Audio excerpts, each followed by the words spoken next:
வணக்கம். என்னோட பேரு தாமரை செல்வி. இன்னைக்கு நம்ம கேட்டுக்கிட்டு இருக்கிற படத்தோட கதை உத்தமபுத்திரன். வாங்க கதையை தொடரலாம். மந்திரி மகளோட ரூமுக்குள்ள நுழைஞ்சவனை பிடிக்க வீரர்களோட பூபதி அமுதாவோட ரூமுக்குள்ள வர, அமுதா இந்த நேரத்துல ஏன் வந்தீங்கன்னு தன்னோட கலக்கத்தை மறைச்சுக்கிட்டு கேக்குறாங்க. அதுக்கு பூபதி, அந்த புறத்துல ஏதோ அந்நியன் புகுந்துட்டானா, அவனை தேடி பிடிக்க தளபதி உத்தரவிட்டு இருக்கிறாருன்னு சொல்லிட்டு வீரர்களை தேட ஆணையிடுறார். வீரர்கள் எல்லா இடத்துலயும் தேட ஆரம்பிக்கிறாங்க. ஆனா ஏற்கனவே பார்த்திபன் அரச உடையில அங்கிருந்து நழுவிடுறார். ஆனா அவரோட போதாத காலம் எதிர நாகநாதன் வர்றார். இருட்டா இருந்ததால முதல்ல யாருன்னு தெரியாம யாருன்னு நாகநாதன் கேட்டுட்டு அப்புறம் பார்த்தா எதிரே இருக்கிறது இளவரசர்னு நினைச்சு பார்த்திபனை பார்த்து, விக்ரமா, இந்த நேரத்துல எதுக்கு நீ இங்க வந்தன்னு நாகநாதன் கேட்க, யாரோ திருடன்னு பார்த்திபன் சமாளிக்கிறார். அதுக்கு நாகநாதன், அதையெல்லாம் பார்த்துக்க நான் இருக்கும் போது நீ எதுக்கு வரணும், போய் படுத்துக்கன்னு அவரை அனுப்பிட்டு நாகநாதனும் தேட போறார். அங்க இருந்து போற பார்த்திபனை வீரர்கள் சூழ்ந்தாலும் அடுத்த செகண்ட் அது யாருன்னு தெரிய மன்னர்னு தலைவணங்குறாங்க வீரர்கள். அதையே சாக்கா பார்த்திபனும் பயன்படுத்தி அந்த பக்கம் பாருங்கன்னு சொல்லி பார்த்திபன் ஒரு பக்கம் கை காட்டிட்டு அவங்க போறத பார்த்து சிரிச்சிட்டு அங்க இருந்து போறதுக்குள்ள பக்கத்துல இருந்த ஒரு ரூமோட கதவு திறந்து யாருதுன்னு ராணியார் கேட்க, நான் தான்னு பார்த்திபன் அவங்கள பாக்குறார். விக்ரமனா, வா மகனின்னு ராணி கூப்பிட பார்த்திபன் என்ன பண்றதுன்னு தெரியாம திகைச்சு போய் நிக்கிறார். ஏதாவது முக்கியமான விஷயமா இந்த நடுநிசையில வந்து இருக்கேன்னு ராணி கேட்க, அதுக்கு பார்த்திபன், அந்த புறத்துல யாரோ கல்வன் புகுந்துட்டாங்கிற செய்தி கிடைச்சிருக்கு, ஆட்களை அனுப்பி அவனை தேட சொல்லிட்டு உங்களையும் ஒரு தடவை எச்சரிச்சுட்டு போகலாம்னு வந்தேன், நான் வரேன்னு சொல்லிட்டு அங்க இருந்து கிளம்புறவரை விக்ரமானு ராணி தடுக்கிறாங்க. கண்ணே, உன்கிட்ட மனம் விட்டு பேசணும், உனக்கு எந்த தடையும் இல்லையேன்னு ராணி கேட்க, அவ்வளவு அன்பா கேக்குறவங்க கிட்ட இல்லைன்னு சொல்ல முடியாம இல்லைன்னு அவர் தலையாட்ட அவரை தன்னோட ரூமுக்கு கூட்டிட்டு போறாங்க ராணி. அவரை உட்கார வச்சுட்டு, கண்ணே, நீ புவிக்கு மன்னனானாலும் எனக்கு மகன்தானே, அதனால உன்கிட்ட உரிமையோட கேக்குறேன், என் வேண்டுகோளை நிறைவேற்றுறதா எனக்கு நீ சத்தியம் செஞ்சு தருவியான்னு ராணி கேக்குறாங்க.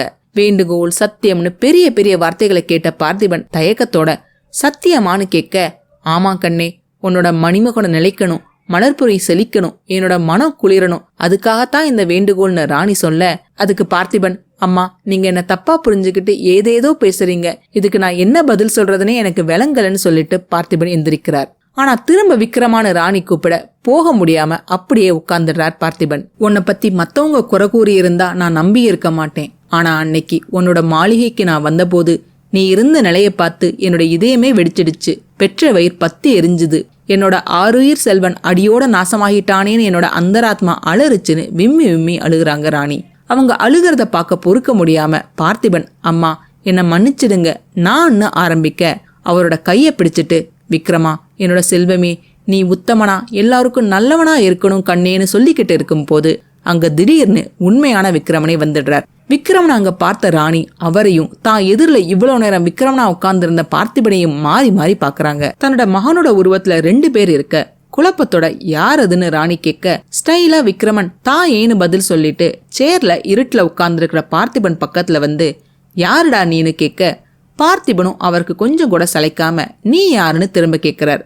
இந்நாட்டு மன்னன்னு விக்ரமன் தோரணையா பதில் சொல்ல, அதுக்கு பார்த்திபன், இல்ல நான் தான் மன்னன்னு சொல்றார். அதை கேட்டு சிரிச்சிட்டு, அர்ப்பனே இரு உன்னை சிறையில அடைக்கிறேன்னு விக்ரமன் சொல்ல, அதுக்கு பார்த்திபன், இரு உன்னை சிறைச்சேதமே செய்றேன்னு அவர் சொல்ல, இந்த 2 பேர்ல யாரு தன்னோட மகன்கிறது தெரியாம அதிர்ச்சியோடையும் குழப்பத்தோடையும் பார்த்துக்கிட்டு இருக்காங்க ராணி. ஆனா அவங்களுக்கு இந்த 2 பேருமே தன்னோட மகன்கிற விஷயம் தெரியாததுதான் வேதனையான விஷயம். என்னோட ஆட்களை நான் கூப்பிட்டேன்னா அவங்க உன்னை பந்தாடிடுவாங்க ஹான்னு விக்ரமன் மிரட்ட, நான் நினைச்சா உன்னை செண்டாடிடுவேன் ஹான்னு அவரை மாதிரியே பேசுறார் பார்த்திபன். வாய்ப்போர் முற்றி கைப்போர் ஆரம்பமாகுது. அது வரைக்கும் அதிர்ச்சியோட பார்த்துக்கிட்டு இருந்த ராணி அவங்க தோழி செல்லம்மா கிட்ட வீரர்களை அழைச்சிட்டு வர ஆணையிடுறாங்க. 2 பேரும் தரையில கட்டி உருண்டு சண்டை போட்டுக்கிட்டு இருக்க அப்ப அங்க நாகநாதன் வர்றார். அவர்கிட்ட ராணி, நாகநாதா, இதுல விக்ரமன் யாருன்னு கேட்க அவங்க 2 பேரையும் பார்த்த அவருக்கு குழப்பமா இருக்கு.